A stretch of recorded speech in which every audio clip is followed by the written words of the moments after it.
In the hills of ancient Israel, amidst rolling valleys and rugged terrain, a fierce battle was brewing. The Philistines, a nation known for their strength and might, stood on one side of the valley. On the other side were the Israelites, God's chosen people, led by King Saul. But there was fear in the air. The Philistine army had a secret weapon, a giant of a man named Goliath. Goliath was not just any warrior. He stood over 9 feet tall, his bronze armor glinting in the sunlight like a second layer of skin.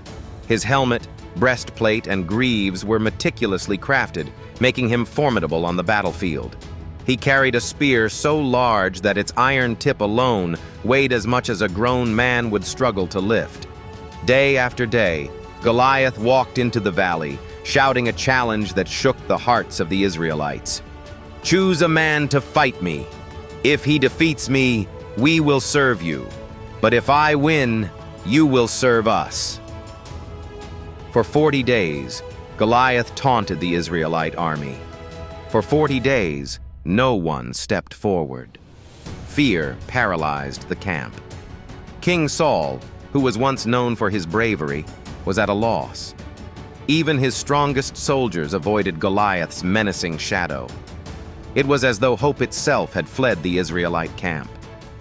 Far away, in a quiet pasture, a young shepherd named David watched over his father's sheep. David was the youngest of 8 brothers, and his days were spent playing melodies on his harp, gazing at the heavens and trusting fully in God.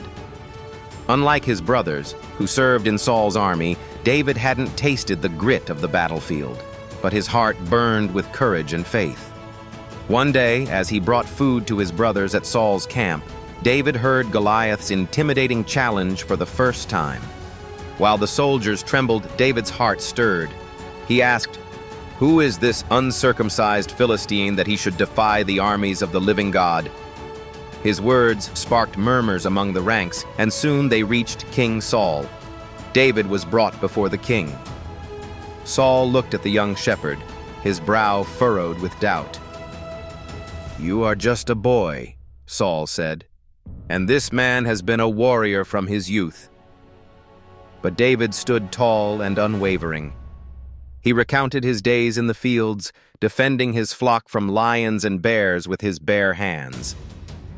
"The Lord who rescued me from the paw of the lion and the paw of the bear will deliver me from the hand of this Philistine," David declared.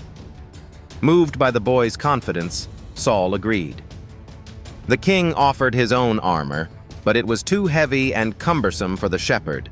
David took it off, opted instead for his simple tunic, and picked up his shepherd's staff. He walked toward a nearby stream, selecting 5 smooth stones and placing them in his pouch. With his sling in hand, David set out to face the giant. The battlefield was eerily silent as David stepped into the valley. On one side, the Philistine army erupted into laughter at the sight of the fresh-faced boy. "Am I a dog that you come at me with sticks?"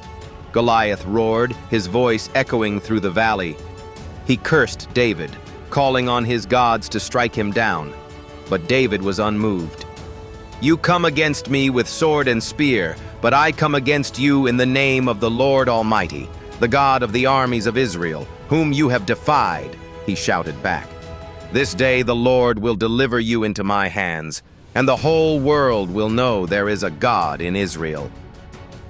As Goliath advanced, David reached into his pouch and took out one of the smooth stones.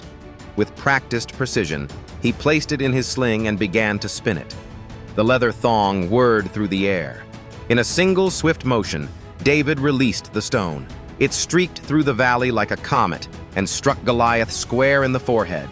The giant staggered, his armor clanging as he fell face first to the ground. The valley was engulfed in stunned silence. Then, as if awakening from a dream, the Israelites roared in victory. David ran to Goliath, taking the giant's sword and severing his head as proof of his triumph. The Philistines, overcome with terror, fled. The Israelites pursued them, celebrating God's deliverance. The young shepherd had conquered the unbeatable, armed with nothing but his faith, a sling, and a stone. David's victory didn't just bring military success. It was a profound declaration of faith and dependence on God. In his courage, David demonstrated that true strength doesn't come from weapons or armor, but from a heart that trusts in the Lord. He believed that no challenge, no matter how insurmountable, was too great for the power of God. As the echoes of that victory reverberated through history, David's story became a beacon of hope and faith. For he showed the world that when you trust in God, giants fall, and even when the odds are against you, faith can lead to triumph. Let this story remind us all that no matter what giants you face in your life, with God by your side, you can overcome anything.